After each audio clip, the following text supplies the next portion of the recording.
O jeito de vender mudou e não vai voltar atrás. Quem lidera essa transformação sabe. Vendas, marketing e tecnologia nunca estiveram tão conectados. Chegou a hora de ir além da teoria. Nos dias 16 e 17 de outubro, Florianópolis receberá o maior evento de vendas, marketing e CRM da América Latina. CRM Summit 2025. Mais de 1.000 profissionais reunidos em 2 dias de conteúdo. 6 trilhas de conhecimento e feira de negócios. 60 palestrantes em um único evento, unindo as metodologias e as ideias das mentes mais visionárias do Brasil e do mundo. O mercado mudou e chegou a hora de escolher de que lado da história ficar. Porque você sabe, os resultados dependem da sua escolha. Dias 16 e 17 de outubro, em Florianópolis, a capital do lazer e da inovação. CRM Summit 2025. Garanta o seu ingresso.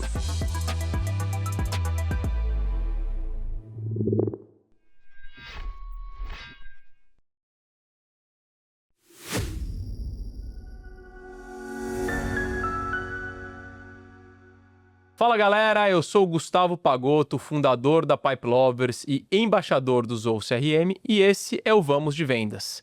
Um podcast dedicado para você que quer elevar o seu nível de conhecimento sobre vendas e fazer com que a sua operação de vendas continue escalando nos seus resultados. Toda segunda-feira tem um novo episódio no ar. Então aproveita aí no seu aplicativo favorito de podcast para favoritar ou acionar o sininho para toda vez que sair um novo episódio você ser automaticamente notificado. Não deixa de seguir @Vamos de Vendas podcast, @Zorro Brasil e também me seguir lá no Instagram, @Gupagotto. Combinado? Vamos lá para mais um episódio. Nosso episódio de hoje a gente vai falar sobre o poder da prova social e da autoridade em vendas complexas. E o nosso convidado de hoje, assim, a gente praticamente montou uma biblioteca aqui dentro do nosso estúdio para receber o Gustavo Ferreira, que é autor de vários livros, está lançando o 6º, autor do Gatilhos Mentais, assim, livro que, todas as empresas que eu já fui, todas as pessoas de vendas que eu conheço já leram esse livro. Ele que tem aí uma carreira longa como consultor, já foi empreendedor, escreveu os livros, hoje trabalha com tráfego digital, né? Investe mais aí de $10 milhões gerando anúncios, investindo em marketing lá nos Estados Unidos. Xará, é um grande prazer ter você aqui para ouvir um pouco da sua experiência vasta aqui, compartilhando conhecimento em vendas. É um grande prazer. Gratidão, estou bem contente de estar presente aqui, conversando com você e com toda essa galera escutando esse podcast. E vai ser uma conversa bem bacana. Vamos falar um pouquinho de vendas na prática, como isso acontece, e um pouquinho dessa biblioteca, né, que eu construí ao longo do tempo. Também é direções práticas do dia a dia, na prática, como que você aplica a arte da venda para vender mais. É isso aí, a gente gosta muito de ter aqui no Vamos de Vendas coisas práticas, coisas aplicáveis e definitivamente estamos olhando aqui pro Gatilhos Mentais, que é o seu best-seller, que já está com mais de 400 mil cópias vendidas, então assim, se você ainda não leu, esse é um dos que certamente muita gente tem gostado e recomendado. Cara, mas assim, antes eu gosto sempre de começar com uma pergunta sobre o nosso convidado aqui e eu queria entender qual que é a história que tem por trás antes de todos esses livros, né? Assim, você começou, né? O Gatilhos Mentais não foi o seu primeiro livro, mas conta pra gente um pouco da sua trajetória até começar a se especializar em vendas. Você, até então, era conhecido pelo cara do copy. Exato. Conta um pouco pra gente essa história. Então, na verdade, a minha história com o marketing, ela começa depois que eu quebrei minha segunda empresa. Uhum. Ou seja, já teve muita bateção de perna até as coisas funcionarem. Exato. E quando aconteceu essa segunda falência, foi um momento muito importante, porque eu cheguei naquele ponto que a gente fala assim, nossa, isso é um pouco absurdo, mas acontece. Eu cheguei a oferecer o meu serviço de graça, o meu produto de graça, e as pessoas não estavam comprando. Então, quando chegou nessa hora, que gente, é de graça, baixa, faz qualquer coisa. O pessoal, é muito legal, vou fazer depois. Eu nunca fazia.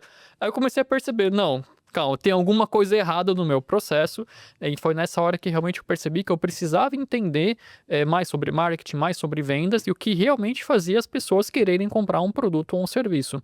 Então foi nessa época, em 2012, que eu conheci o mundo do marketing digital. E nessa época eu conheci o copywriting, que então de 2012 até 2015 praticamente, foi quando eu realmente comecei a estudar copywriting e comecei a me especializar como copywriter, né? Então, o copywriter é aquela pessoa que escreve as comunicações, as cartas de vendas.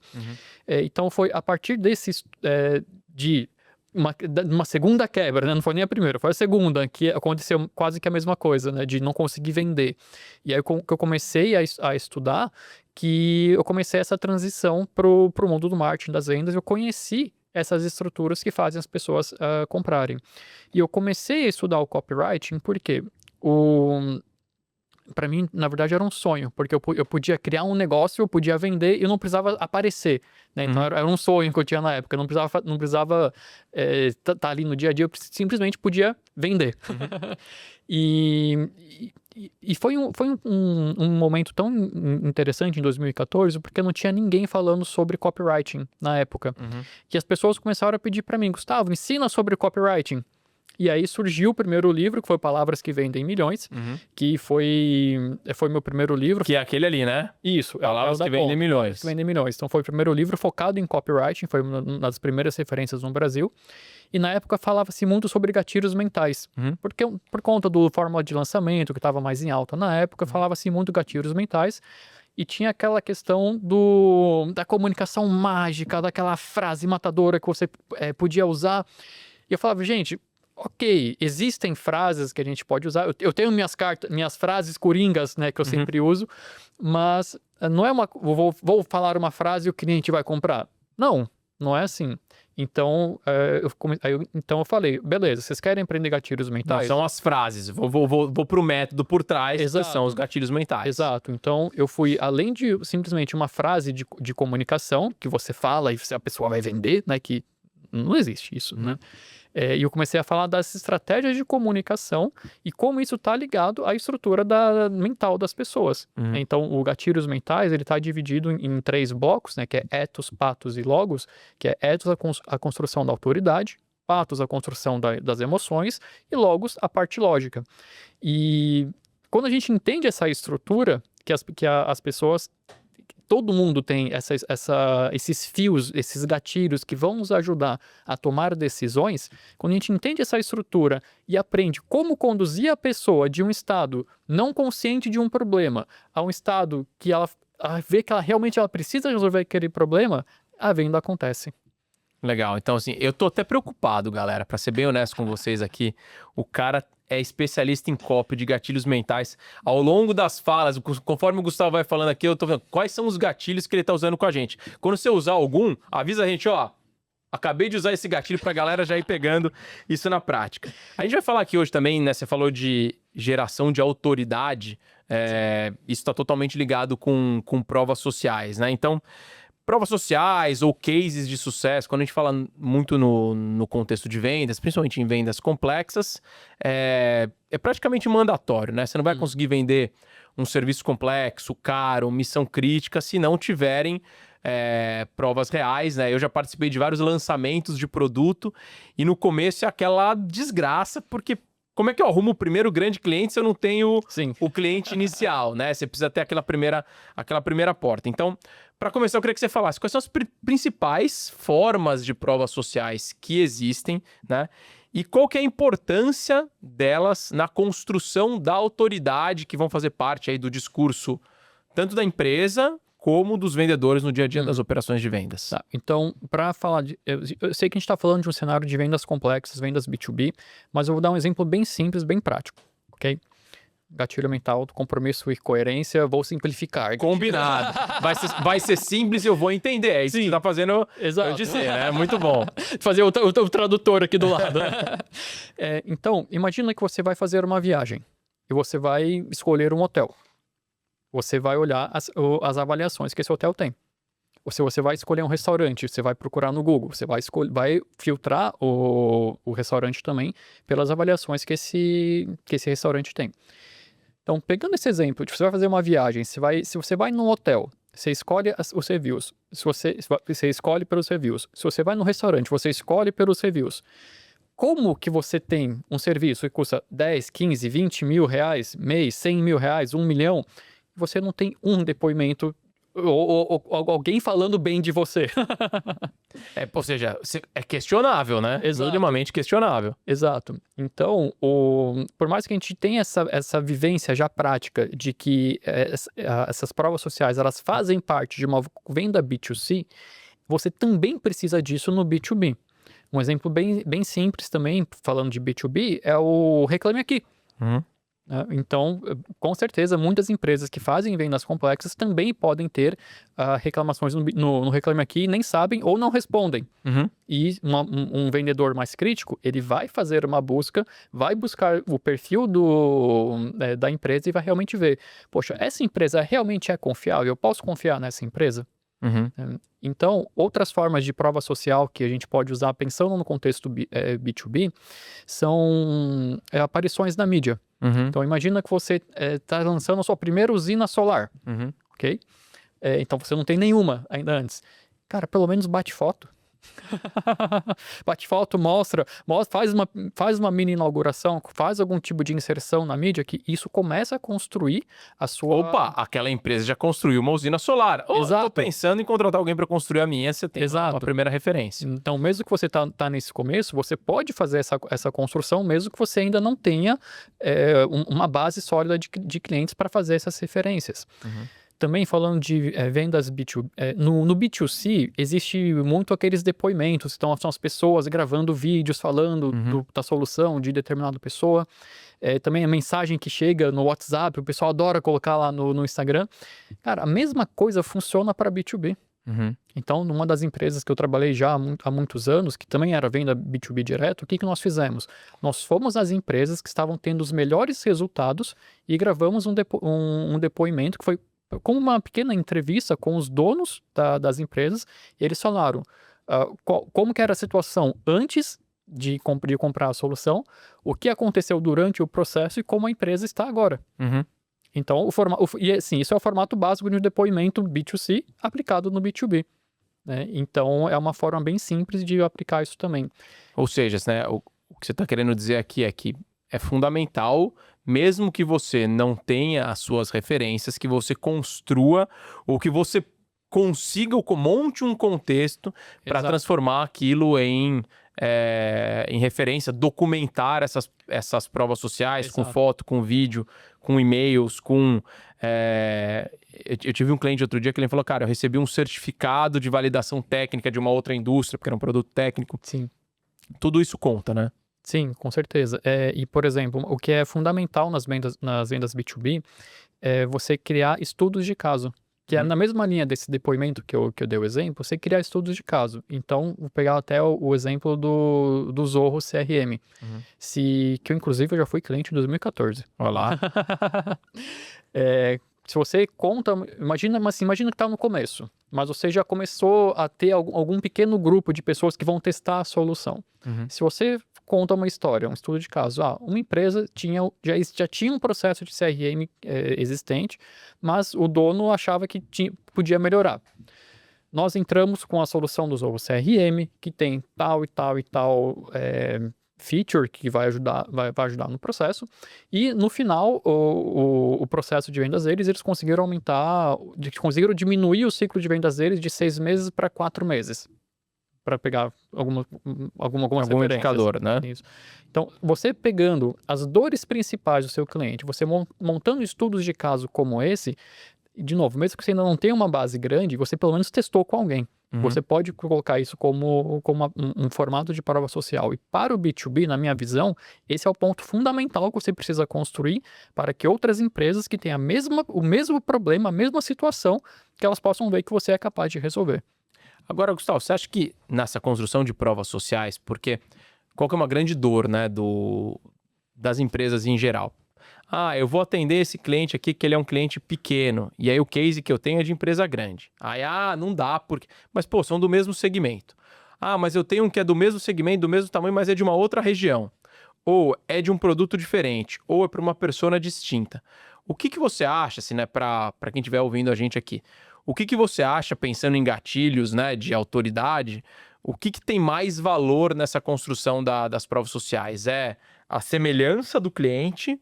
É o caso de uso? É o impacto, né, a métrica de sucesso? Quais são os fatores mais importantes para ter dentro dessa prova social?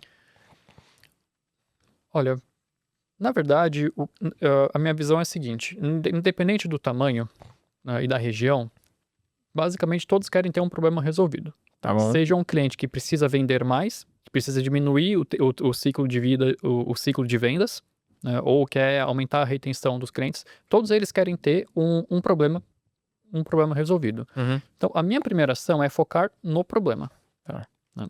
Se a gente for pensar nos segmentos específicos, a dor de uma empresa menor e a dor de uma empresa maior.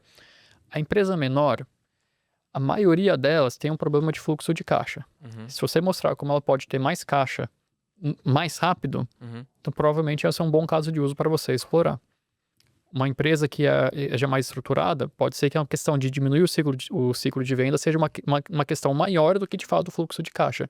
Então, eu penso primeiro, quais são os principais problemas que todas as empresas têm, e pensa nos problemas específicos de cada um dos seus avatares ideais. Então, você tem um avatar ideal que é uma pequena empresa, quais são as maiores dores da pequena empresa? Então, quando a gente fala da construção da prova social, dos gatilhos mentais, eu preciso conhecer para quem eu estou vendendo, eu preciso entender o que realmente essa pessoa vai valorizar, e eu começo a construir a minha comunicação para mostrar para essa pessoa específica, para o João da padaria, que seja, que a minha solução vai atender a situação dele. Uhum. E aí nesse exemplo da padaria, eu posso criar cases de uma padaria menor, como eu posso contar de um case de uma grande rede de panificadora. Ou seja, a sua recomendação aqui é que quando a gente vai fazendo qualquer tipo de prova social, o objetivo é a gente comprovar que eu resolvo um determinado problema e mitigar, né? Na verdade, o objetivo disso é você reduzir o risco do que a outra parte está encontrando. Eu não sei se eu contratar esse CRM, ele vai reduzir o meu ciclo de vendas. Opa, peraí. Tô te mostrando que tem uma empresa aqui que já conseguiu aplicar e resolver. Agora, tem muitos clientes, né? Principalmente quem vende para áreas de vendas, Sim. né? Eu sou muito desconfiado. Eu sempre acho que tem alguma pegadinha, sempre acho que tem alguma coisa. E isso muitas vezes, né, eu fico analisando os processos de vendas das empresas, eu percebo que tem muita gente que faz. Você vê que tem um caso de uma prova de sucesso que é fake ou que foi montada. Então, como é que você sugere? Qual que é o momento ideal para usar uma prova social? Porque tem empresas, vendedores, que gostam de começar uma conversa falando: olha, eu estou te prospectando porque eu tenho empresas parecidas com a sua que já contrataram o meu serviço. Opa, peraí. Se tem uma empresa parecida com a minha, talvez faça sentido. Tem gente que gosta, durante o processo de vendas, mostrar isso, porque, legal, no momento ali que você está considerando avaliar a proposta. E tem gente que gosta lá na etapa final. Eu tô com uma pequena dúvida, eu uso para sanar. Em que momentos desse processo comercial você enxerga que uma prova social vai ajudar um vendedor, uma equipe de vendas a conseguir melhorar suas conversões, seus resultados? Sim, na minha experiência, eu tenho melhores resultados apresentando essas provas sociais durante o processo de vendas. Mas, por exemplo, eu já tive sucesso também de usar a prova social na própria prospecção, mas não é a minha preferência, porque se eu estou prospectando alguém, eu prefiro focar no problema que essa pessoa tem. Né? Então, essa é a minha filosofia de pensamento. Não estou falando que não funciona, só estou falando como eu prefiro abordar primeiro. E durante o processo de vendas, o que eu gosto de trazer? Então, em uma das empresas que eu dei consultoria, a gente, analisando o processo de vendas, tinha um dos cases deles, um cliente, eles conseguiram reduzir R$350 mil em taxas de cartão. Nada mal. Nada mal. Então, o meu trabalho é muito simples às vezes, né? Porque eu pego aquilo que já existe e eu só coloco ele nos pontos estratégicos da venda. No processo de identificação da necessidade do cliente, qual a pergunta que faz? Quando você paga em taxa de cartão? Eu pago tanto. Legal. Nós já trabalhamos com uma empresa que já conseguimos abater R$350 mil em taxa de cartão. Acredito que podemos fazer algo muito parecido com você também. Então, eu gosto de trazer essas pequenas histórias, essas pequenas provas durante o processo de vendas, mas aqui que é o detalhe, em uma conversa natural. Eu não estou forçando, não estou tentando colocar uma prova social forçada para reforçar o meu ponto. Não, taxa de cartão, eu pago tanto. Eu já conseguimos reduzir em outra empresa tanto. Eu acredito que a gente pode te ajudar também. Vamos continuar explorando. Então é legal, ó, isso eu tô vendo até o outro livro ali, o Story Selling, Exato. né? Tem muito a ver com isso, né? Ou Exato. seja, é a capacidade de contar uma história, de fazer uma narrativa onde você potencializa o seu argumento baseado nessa prova social. Então, se você, vamos pegar aqui o Spin Selling tradicional, Sim. né? A situação, problema, implicação e a necessidade de solução. Não adianta você ficar falando que alguém economizou 350 mil em taxa de cartão, se você não foi lá, entendeu qual era a situação do cliente, que ele tinha um problema pagando taxas muito altas, a implicação disso é que estava comendo a margem do negócio dele. Se você colocar uma narrativa que você tinha um cliente que tinha o mesmo contexto, estava tendo esse mesmo problema e com a sua solução ele economizou 350 mil, fica muito mais potente. Sim, a história. Com certeza. Né? E dependendo de como você constrói essa história também, imagina que o produto final é 10 mil reais, o serviço final é 10 mil reais. Se eu já ancoro no meio da conversa uma economia de 350 mil reais, 10 mil reais sai de graça. Exato. Eu gosto muito desse outro gatilho que você acabou de usar, que é o gatilho de comparação, né? Exato. Ou de ancoragem. Eu uso lá na minha empresa, na Pipe Lovers, a gente como uma universidade de vendas, nosso ticket médio ali por empresa está mais ou menos ali por volta de 800, 700 reais. E a minha pergunta, né, ou seja, por ano esse cliente vai gastar menos de 10 mil reais de treinamento com a gente. E eu pergunto assim, aí, mais ou menos quanto que é o seu ticket médio? E aí vai sair qualquer coisa, mas que normalmente seja 10, 20 mil reais. Entendi. O que eu tô querendo te dizer aqui é que basicamente se você treinar o seu time toda semana, ao longo de todo, você vai gastar o equivalente a vender um cliente adicional por ano. É óbvio que eu vou vender um cliente a mais se eu treinar o meu cliente o mês todo. Então, é saber colocar o elemento da narrativa, da prova social atrelado na história que você tem. Exato. Agora, sim, nessa história de construção de autoridade, né? Ela não é uma ciência muito exata, né? Ela passa por alguns meandros, né? E quando a gente pensa no mundo B2B, você tem a figura do vendedor, que é aquela pessoa que está fazendo abordagem, está tocando o processo comercial, mas também você carrega uma autoridade, uma imagem que pode ser positiva ou negativa, que venha da empresa da qual ele está representando. E às vezes você pode ter positivo e positivo, que é ótimo, né? Autoridade do vendedor, autoridade da empresa. Você pode ter autoridade do vendedor e a empresa, não sei. Eu posso ter um vendedor ruim, mas a empresa é muito boa. Apesar desse vendedor horroroso, eu vou comprar dessa empresa. E eu posso ter o problema de ter duas pessoas sem muita credibilidade. Eu queria que você falasse um pouquinho sobre isso. Assim, qual que é o caminho para começar a construir a autoridade daquele indivíduo, daquele profissional? E acho que serve aqui para quem estiver escutando a gente, tanto para os vendedores profissionais, como para os gestores de vendas, como que eles formam a autoridade dos seus times e como que ele pode usar as redes sociais, que é um negócio que tem todo mundo hoje aqui na palma da mão, como é que a gente pode usar isso para alavancar ou dar mais velocidade para a nossa autoridade. Claro. Então, uma coisa que é fundamental hoje, eu não acredito que a única forma de você construir autoridade é através das redes sociais, mas hoje realmente é um dos elementos principais. Mas uma coisa que é regra fundamental, eu nem vou me estender aqui, é você criar conteúdo de valor para a sua audiência. Ponto. O que é conteúdo de valor? Eu sempre gosto de dar o exemplo. Imagina que você é um vendedor de plano de saúde. Do que você vai falar? De situações, de problemas que as pessoas enfrentam quando vão mudar de plano de saúde e o que elas precisam considerar. Então, fala sobre situações do dia a dia, situações que elas realmente vão pensar. Como questões de pagamento, mensalidade, se tem que... um ponto que acontece praticamente com todo mundo todos os anos. O valor aumenta todos os anos, então... Como vendedor, o que você pode criar de informação para ajudar essa pessoa a tomar uma decisão, se ela continua ou se ela muda. Então, pensa no dia a dia, nos problemas que seu cliente enfrenta e começa a trazer esses elementos. Então, criar conteúdo de valor é regra, não vou nem me estender muito nisso. E o mesmo vale para empresas. A questão é que mesmo vale para empresas. Se você vende uma solução que vai melhorar a equipe de vendas das outras empresas, o que você tem que mostrar? Você dando o próprio treinamento. Pega trechos do seu próprio treinamento, você pode colocar na rede social. Você pode falar também das dores das equipes de vendas, criar um conteúdo ao redor disso. Então, a comunicação de valor, ela é a regra, ela é a base. Agora, qual que é o diferencial? É o humano.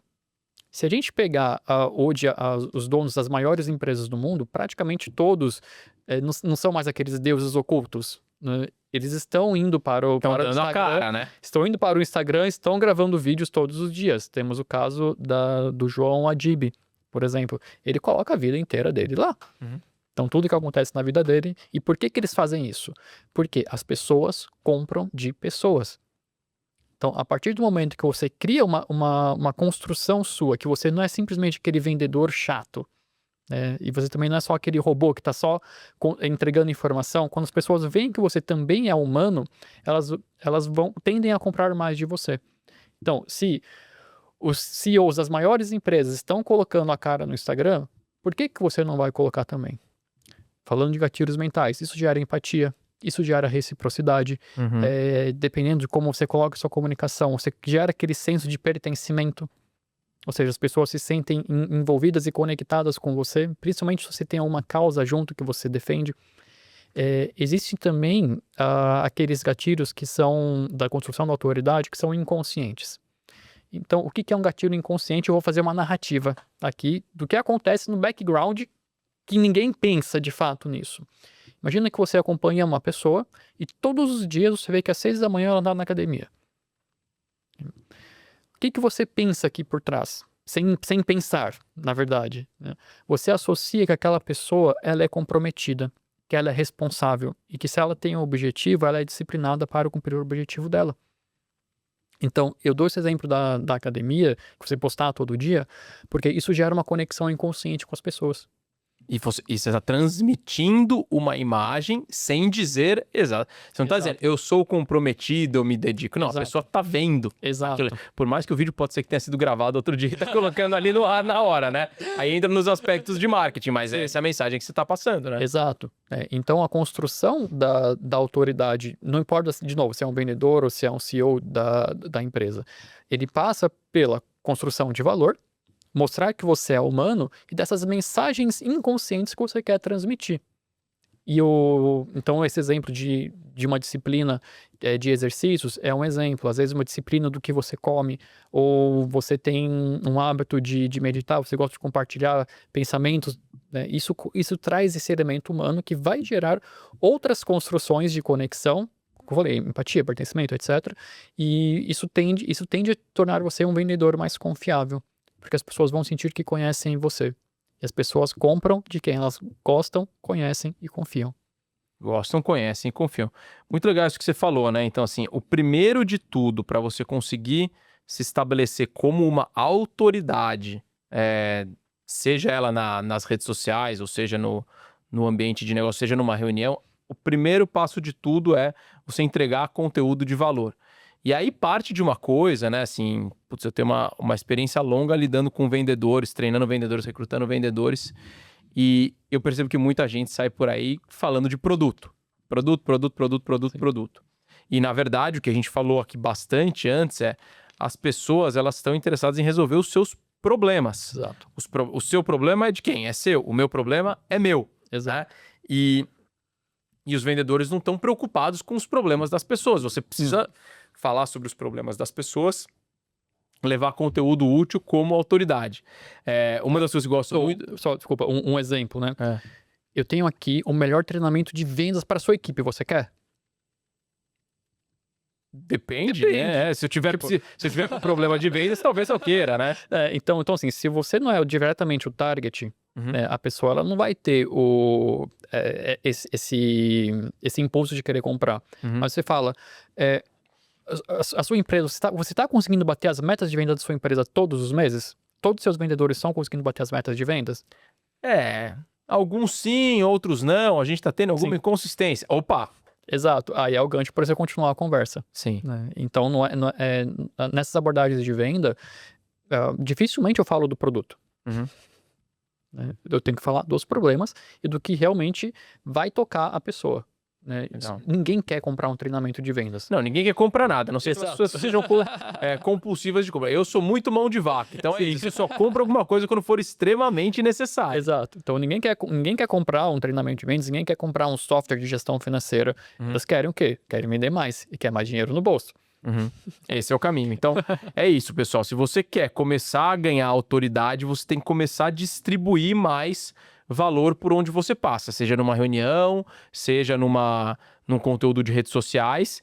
E aí, acho que o potencial das redes sociais é tudo isso que você complementou, né? Então, eu tô dando a minha cara, eu tô criando empatia, eu tô demonstrando ali o meu contexto e, principalmente, eu tô impactando muito mais pessoas, né? Sim.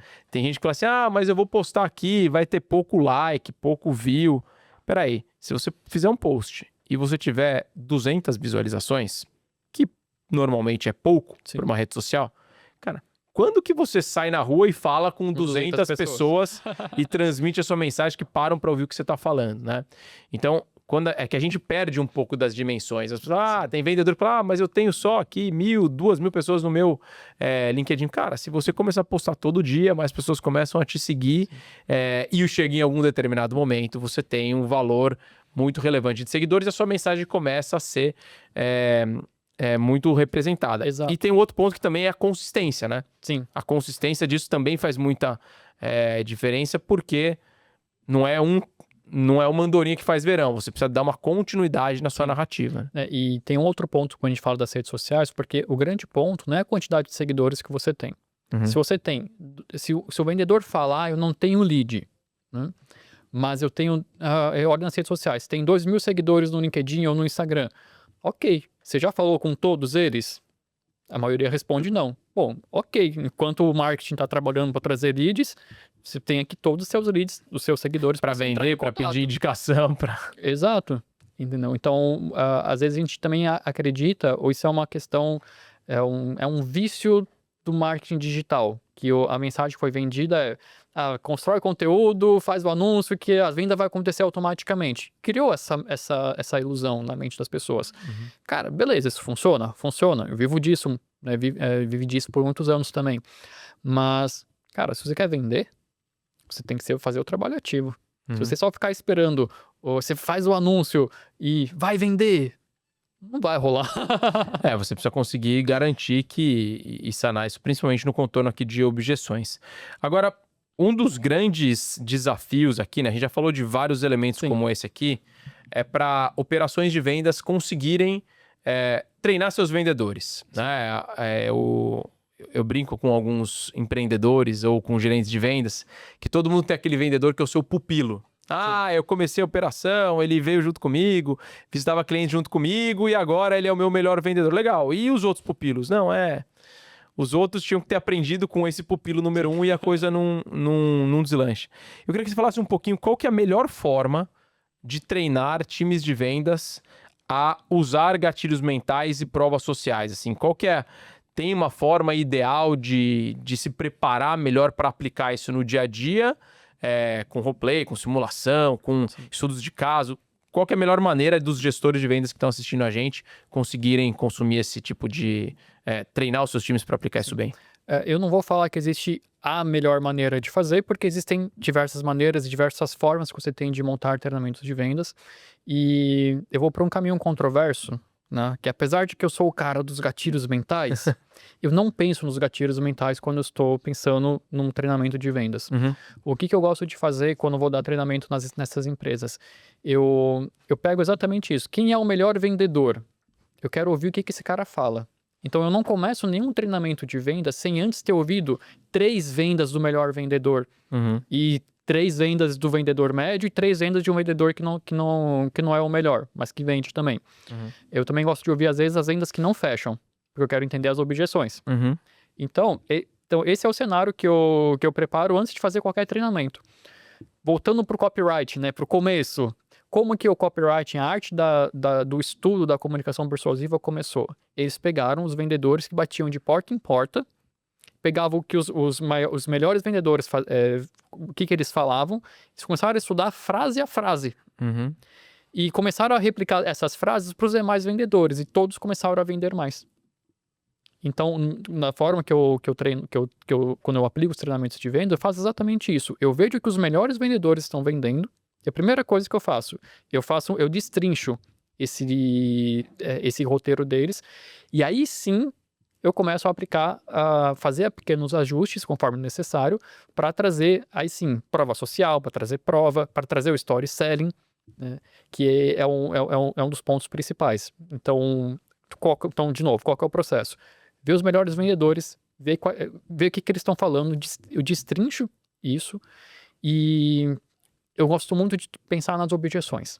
Uhum. Né? Então, eu penso, ok, seu produto é tal, quais são as principais objeções? Então, eu também já vou para o treinamento com 10 objeções para responder. E eu faço essas objeções surgirem antes. Uhum. Então, eu começo a colocar perguntas, né, e voltando aqui para a nossa conversa, eu começo a colocar perguntas que vão disparar as objeções. A sua taxa de cartão, quanto é que é? Porque pode gerar uma objeção de taxa de cartão lá mais para frente. Minha taxa de cartão é tanto. Eu já transformo uma possível objeção em uma outra empresa, conseguimos bater 350 mil em taxa de cartão. Então, o que poderia virar uma objeção lá no final, eu já transformo em uma história de sucesso no começo. Uhum. Para eu lidar com as objeções antes delas surgirem. A questão do preço. Você precisa vender um cliente para conseguir bater o valor do retorno sobre o investimento. Do investimento. Então, eu já bato isso no começo. No começo também. Se a objeção é de preço, que se eu já sei que o ticket médio é 800, que o meu valor de venda é 800, no ano vai dar 10 mil. Se eu sei que o ticket médio é 10 mil, eu vou fazer ele me falar 30 mil em algum momento durante a conversa. Então, eu procuro trazer essas objeções e eu transformo em histórias para eu trazer esses elementos de prova social e do storytelling durante o processo de vendas. Que isso seja parte de uma narrativa, né? Exato. Legal, cara. Gostei muito disso que você falou. Então, pessoal, olha aqui, ó, dica muito bacana que o Gustavo trouxe pra gente, né? Então, quando eu quero treinar os meus vendedores para aplicar gatilhos mentais ou provas sociais, o começo de tudo é ouvir quem são os melhores vendedores aí dentro do time de vendas de vocês, né? Eu falo bastante sobre fazer benchmarking, né? E muitas operações de vendas, se você é vendedor que está ouvindo a gente aí, vai procurar quem foi o cara que fez a melhor venda do mês passado, quem fez a venda mais rápida, quem é aquele que bate meta com mais consistência, vai observar o que ele usa no e-mail, na prospecção, na proposta dele, Exato. No argumento de fechamento, e pegar esses discursos para que sejam replicados e aplicados dentro do discurso para todo mundo. Isso precisa estar bem documentado. Exato, né? E isso é importante, e é importante ter essa análise dos discursos de venda com uma certa frequência, porque mais de uma vez, ou seja, em várias empresas, eu fui escutar o discurso de vendas, e aí o cliente faz uma pergunta e a resposta do vendedor é, não sei. Sendo que mas assim, não é uma pergunta fora do escopo. Tá dentro daquele rol das 10 perguntas que todos os clientes fazem toda a reunião, né? Exato. Então é importante você, como gestor de vendas, você ter essa disciplina de fazer um treinamento, de fazer essas escutas um pouco aleatórias mesmo, para ver se você consegue identificar gargalos na sua equipe, ou onde está precisando de mais treinamento. Porque você chegar no cliente e fazer uma pergunta que é óbvia, e você fala que você não sabe, cara, esquece. Sua autoridade já era, esquece. Esquece prova social, esquece autoridade, esquece tudo. Não tem argumento que você vai... não é que você ativou o gatilho da desconfiança, Exato. Né? Então, assim, vai ser um trabalho muito maior de você conseguir convencer esse cliente. E mesmo que você não saiba uma pergunta específica, você pode falar disso. Você pode falar que você não sabe, mas não fala não sei e trava. Você tem que ter uma narrativa para quando você não sabe Exato. dar uma resposta, a pessoa olhar, enfim, vai ter um estudo sobre isso. Acho que uma coisa legal também que você falou sobre isso aqui na parte dos treinamentos é sobre as objeções, né? As objeções, como você acabou de dar esse exemplo da pergunta do cliente, que pode ser uma pergunta ou pode ser uma objeção, em geral são mais ou menos as mesmas. Sim. Né? Eu gosto muito da metodologia Challenger, né? Da venda desafiadora. Sim. Que antecipa as objeções, né? Então você pega quais são as maiores objeções que você tem para vender um determinado produto ou serviço e você traz aquela informação para o começo da sua venda, educando o seu cliente para que chegue lá no final e ele não faça aquela pergunta que você já veio ao longo da sua narrativa explicando. E isso aqui é um trabalho da gestão comercial. Sim, né? De exato. conseguir fazer esse mapeamento, de fazer esses estudos. O que é legal é que hoje em dia tem várias plataformas de tecnologia que ajudam a fazer essas escutas de ligações e pegarem as melhores práticas, né? A gente na Pipe Lovers lá usa o Meetrox, por exemplo, mas tem o TLDV, tem o SalesBuddy, tem, enfim, várias plataformas que estão ajudando o gerente de vendas a conseguir escutar as ligações, Sim. fazer os frameworks, depois ter esses scores e até mostrar ali para os vendedores o que está funcionando mais ou menos dentro de cada contexto, né? Sim, exato. Então, assim, hoje a gente tem tecnologia para ajudar e assim, hack de IA. Eu odeio ré. 5 coisas que, cara, se tem um negócio que faz eu passar pro próximo é isso. Sim, mas assim, vou até fazer viral, hein? Hack de IA para você treinar melhor seus vendedores. Se você pode pegar a ligação, a gravação da sua ligação, você joga no ChatGPT e fala, ChatGPT, o que eu preciso melhorar?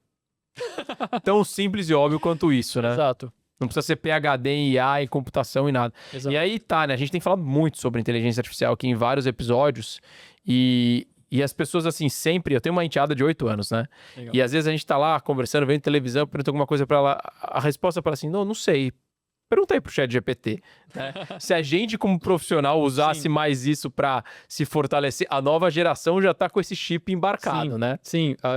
Outro dia a gente tava em encontro de amigos em casa, e aí eu nunca tinha visto a geração mais nova interagindo, assim, depois do boom do ChatGPT. E foi muito engraçado fazer essa análise, porque eu vi, ok, a gente começou a conversar e surgiu um assunto que as pessoas não sabiam. Rapidinho eu vi aqui o ChatGPT sendo consultado e aí a conversa continuava sem parar. Então... É complementar, Exato. né? Assim, é um stack adicional do cérebro do indivíduo hoje em dia. Exato. Ô, Gustavo, agora eu queria ouvir um pouco aqui, você que é um super especialista nisso. Em geral, provas sociais funcionam super bem. Uhum. Mas tem casos que não necessariamente é o melhor caminho, ou elas podem ser mal empregadas. Você tem casos assim, ou vamos chamar assim, onde são os erros mais comuns que as pessoas cometem ao usar provas sociais ou gatilhos da forma errada? Assim, traz pra gente, para que a galera possa evitar ou identificar coisas erradas que elas potencialmente estão fazendo. A grande questão é que os gatilhos, eles não são blocos que você coloca, então não é uma peça de Lego. Uhum. E por mais que a gente fala da prova social, ele é uma das formas de comunicação que você pode usar. Mas se você só depender e montar a sua comunicação com base na prova social, você está deixando de construir uma série de outras comunicações que são necessárias para uma venda acontecer. Uhum. E para uma venda B2C, muitas vezes a venda ela acontece ali na hora. É uma venda mais emocional, mais rápida, mais Exato. impulsiva, né? Uma venda B2B, a maioria das vezes é uma venda mais longa. Tem exceções, claro que tem. Mas eu conheço empresas que o ciclo de venda é de 2 anos. Né? E isso não é algo fora da realidade. Sim. É difícil surpreender alguém com isso. Uhum. Mas, então, imagina, durante 2 anos, você vai ficar só mandando prova social para a pessoa com quem você está negociando? Não dá. Vai rolar. Então, o que você tem que lembrar é que o processo de vendas, ele é um processo de longo prazo. Uhum. Não é uma comunicação de tiro curto. No máximo, em qualquer nicho, no máximo 2% das pessoas estão prontos para comprar agora. Se você tem uma lista de 1.000 leads, metade não vai comprar. Uhum. Tá? Isso já é estatística de mercado. A outra metade, ela pode comprar em até 1 ano e meio. Uhum. Se você só depender da prova social para pegar aqueles 2%, Você vai converter só o cara que está muito quente, que Exato. faltava um detalhezinho para ele converter. Sim. Então, eu vou expandir a palavra, o termo redes sociais para o social. Uhum. Como é uma forma que você pode trazer outros elementos que vão ajudar na construção do seu argumento. Não pensa só na venda. Sai de uma relação transacional e pensa em construir uma relação que vai agregar valor. Vou dar um exemplo da minha assessoria de investimentos. Obviamente, o interesse dele é que eu invista em fundos, mova a minha carteira, mas de tempos em tempos, ele simplesmente me chama para bater um papo. Me manda conteúdo de valor, me manda atualizações do mercado que podem vir a impactar minha carteira ou não. Uhum. Até o meu assessor, ele até mandou uma foto numa livraria falando, eu vi seu livro.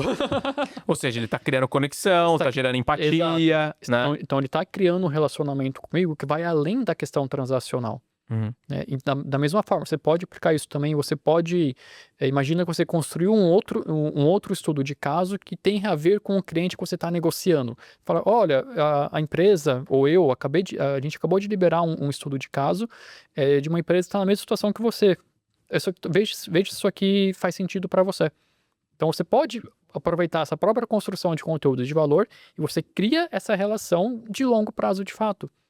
E todo o processo de vendas, assim, são 4 processos extremamente simples. Você entende a situação do cliente, identifica a necessidade, para aí se fazer a oferta e depois você lida com as objeções. Se você não... E, de novo, no B2B, esse processo é um pouco mais longo. Passou da negociação inicial, você está lidando com a objeção o tempo todo. Então você precisa entender em que momento de decisão o cliente está. O que está bloqueando o cliente nesse momento? E prova social pode ajudar? Pode, mas você precisa trazer outros elementos que seja esse checkpoint. Tá tudo bem? Posso ajudar em alguma coisa? Ou você viu essa informação aqui que é relevante para o seu nicho de mercado? Para você manter esse cliente perto, você manter esse cliente aquecido. E você está construindo autoridade, credibilidade, empatia, a pessoa vai se sentir valorizada. Legal, então assim, o que você está dizendo aqui, né, e acho que tem muita discussão, a gente falou muito sobre inteligência artificial aqui em vários episódios, é que o vendedor tem um papel-chave de saber conduzir a jornada de compra do cliente, entendendo as peculiaridades das necessidades dele em cada momento, né, às vezes ele vai ter objeções, dúvidas que estão relacionadas ao mercado, à empresa dele, à situação atual, enfim, e ele trazer elementos que vão justificar ou apoiar na tomada de decisão do cliente, atrelado a cada uma dessas, ao momento específico com o qual ele está tratando. Exato. Porque se fosse só para fazer de uma forma robotizada uma sequência de argumentos, aí o robô por si só, uma automação, resolveria essa questão. Exato. E no caso aqui, o que a gente está tentando fazer ou seja, ganhar a credibilidade, ganhar a autoridade, usar os vários gatilhos para que isso de uma forma natural aconteça. Né? Isso. E aí a questão do CRM, ela é fundamental. Então você tem que ter um CRM para lidar não só com os seus clientes que já compraram, mas para conseguir gerenciar esse ciclo de compra com os clientes que você ainda está prospectando. Então ter esse processo bem estruturado, ele é fundamental para o sucesso de qualquer empresa. Muito bom. Bom que você falou de CRM, Gustavo.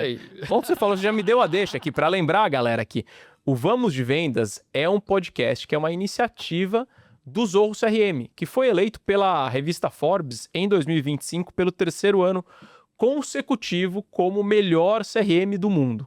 O Instituto Gartner de Tecnologia nomeou o Zorro CRM como o mais visionário do mundo e a Nucleus Research como o de melhor tecnologia. Então, se você está avaliando aí colocar um CRM para sua operação de vendas complexa, robusta e não quer fazer investimentos ultra mega blaster milionários, fortemente recomendo que vocês acessem zorro.com/CRM e conversem com o time de vendas da Zorro, que é incrível, além de terem um escritório maravilhoso lá em Floripa. Quem estiver em Floripa, não deixe de visitar o escritório da Zorro. Gustavo, vamos para nossa última pergunta aqui, né? Passou voando o nosso tempo, mas ainda tem o tema aqui que está muito relacionado com o seu último livro, né? Exato. Que é o Cartas de Ouro para Empreendedores. Aqui eu sou um empreendedor recente, é a minha primeira empresa, quase tendo 3 anos aqui de negócio. Bacana. Nesse livro aí você menciona um pouquinho sobre como muitos negócios falharam, né, por não considerarem questões que vão além da comunicação, né? Você ficou muito conhecido por conta da comunicação, mas você já empreendeu várias vezes, né? É um empreendedor. Falou, pô, já quebrei 2 empresas. É difícil as pessoas admitirem isso. Eu queria que você falasse quais são os pilares que um empreendedor precisa focar para ter uma estrutura sólida e escalável, além de saber vender. Saber vender, obviamente, é fundamental. Quais são esses pontos que, na sua opinião, os empreendedores muitas vezes negligenciam e que são essenciais para escalar uma empresa e ter sucesso por bastante tempo? Sim. Eu gosto muito da abordagem super simples de produtos, processos e pessoa. Então, produto, ele é fundamental. né? Então, se você tem um produto, um serviço que ele não, por algum motivo ele tem alguma falha, cara, resolve essa falha. Então, assim, a base de uma empresa de sucesso é ter um produto, um serviço que realmente vai transformar a vida do seu cliente. Né? E tem empreendedor que fica bravo com um review negativo. Cara, isso é um pote de ouro. Feedback is a gift, né? Exato. Feedback é um presente. Então, pega esses reviews negativos, esses pontos que as pessoas estão falando que o seu produto, seu serviço pode melhorar e transforma o seu serviço em um serviço excepcional. Então, essa é a base do produto. Se uma empresa não tem isso, a probabilidade dela não dar certo é muito grande. Depois são as pessoas. O que acontece com a maioria dos empreendedores, principalmente dos menores? Eles ficam presos na operação por um único motivo, porque precisa pagar as contas. E aí, ao invés do empreendedor pensar naquilo que realmente vai ser um diferencial estratégico da sua empresa, fica lá preso na operação, fica lá... imagina o exemplo da padaria. É o empreendedor... Que tá lá com a caretinha atrás da orelha. Exato, tá lá no caixa e fazendo pão porque o padeiro faltou. Então, ter o elemento das pessoas, ele é fundamental para que você possa comprar o seu tempo de volta. Você ter as pessoas certas, no lugar certo na sua empresa, e você tendo um processo de treinamento afiado, que vai fazer com que essas pessoas entreguem com 80%, 90%, muitas vezes até mais de 100% melhor do que você faria, isso vai liberar o seu tempo, você vai poder pensar naquilo que realmente vai fazer a sua empresa crescer. Todo CEO tem duas paranoias, ou deveria ter duas paranoias. A primeira é como você pretende que a sua empresa cresça nesse ano, nos próximos 5 anos. A segunda paranoia é o que vai fazer a sua empresa explodir nesse ano, nos próximos 5 anos. O que eu faço para escalar e minha prevenção para não quebrar, né? Exato. Então, se a gente fica preso na operação porque não temos as pessoas para nos dar o suporte, a gente não consegue pensar nisso e a gente fica sempre estagnado. Então, precisa ter um produto excelente, precisa ter pessoas para poderem tocar a operação, para você poder pensar. Então, esse é o grande dom do empreendedor, poder pensar. E o terceiro ponto é você ter os processos bem estabelecidos. Então, você tendo um processo de vendas, tendo um processo de treinamento, um processo de captação de clientes, e tudo isso está muito bem afinado, muito bem afiado com a sua equipe, cara, isso é que vai te permitir construir uma empresa sólida, lucrativa e escalável. E tudo isso eu falo bastante no Cartas de Ouro para Empreendedores, que são justamente as minhas lições. Eu abri minha primeira empresa quando eu tinha 19 anos. Então, tô falando de praticamente 16, 17? Depende de quantos anos você tem hoje. 18 anos empreendendo, praticamente. Então, são todas as minhas lições ao longo do tempo que eu trago nesse livro para você realmente construir uma vida de sucesso, de riqueza, de abundância, de felicidade e com tempo, para você ser um empreendedor, mas que você possa ter uma vida de qualidade. Agora, a pergunta de ouro aqui nas cartas de ouro. Você acha que você aprendeu mais com os acertos ou com os erros nessa jornada aí? Eu aprendi muito com os meus erros, só aprendi muito com os erros de outras pessoas. Isso aí é muito mais barato e dói menos, dói muito menos. Exato. Muito legal. Eu gosto muito também dessa história de compartilhamento, né? A minha empresa surgiu como uma comunidade para profissionais de vendas e o que a gente essencialmente acreditava ali no começo era que benchmarking, networking e inputs de pessoas com conhecimento de fora podem potencializar o caminho que você vai passar. Óbvio que você só aprende quando você vivenciou aquilo, mas quando você se prepara melhor, você ouve as histórias, certamente você vai ter resultados mais rápido. Exato. Cara, muito bom. Estamos chegando aqui ao final do nosso episódio. Pô, passou voando aqui. E eu queria agora ouvir de você aqui. Fala pra galera, quem quiser te conhecer mais o seu trabalho, onde eu compro essa biblioteca de livros, fala pra galera como que o pessoal pode te encontrar e conhecer mais sobre o seu trabalho. Ok, então para você me encontrar nas redes sociais, no Instagram, @sougustavoferreira, então você encontra o link para todos os sites, então, e LinkedIn também, tá tudo Sou Gustavo Ferreira, você pode me achar lá, você também pode me mandar uma mensagem e escreve Zorro CRM, que eu vou mandar para você, para quem não conhece os gatilhos mentais, vou mandar um mapa com um resumo dos gatilhos mentais. E esse mapa é tão bacana que até serve como um refresh para mim. Às vezes eu tô com campanhas que não estão indo tão bem, eu olho aquele mapa e falo, vou testar esse ângulo. Então é legal que dá pra gente dar dessa refrescada na memória. Então, manda para mim no @sougustavoferreira no Instagram, Zorro CRM, eu vou mandar o mapa dos gatilhos mentais para você. Muito bom, galera. Vamos bombar lá o inbox lá do Gustavo. Sim, e... O que eu ia falar mesmo? Desculpa. Falar onde a galera compra os livros. Acho que a galera, depois de ver todos... Algum livro você vai vender hoje, cara. Exato. Depois de 1 hora falando, às vezes dá uns bugs. E todos os livros estão Gatilhos Mentais, Cartas de Ouro, Storytelling, Palavras que Vendem, E-mails que Vendem, e um livro sobre autoconhecimento, que é Gatilhos da Alma, que também já me falaram que é um livro de marketing, né? Gatilhos da Alma é um livro de espiritualidade, mas também se relaciona com o processo de vendas, porque você conhece o humano. Então você vai uma abordagem mais espiritual, filosófica, mental, mas você também consegue fazer relações com a mensagem de marketing. Todos você encontra na Amazon e nas principais livrarias do Brasil.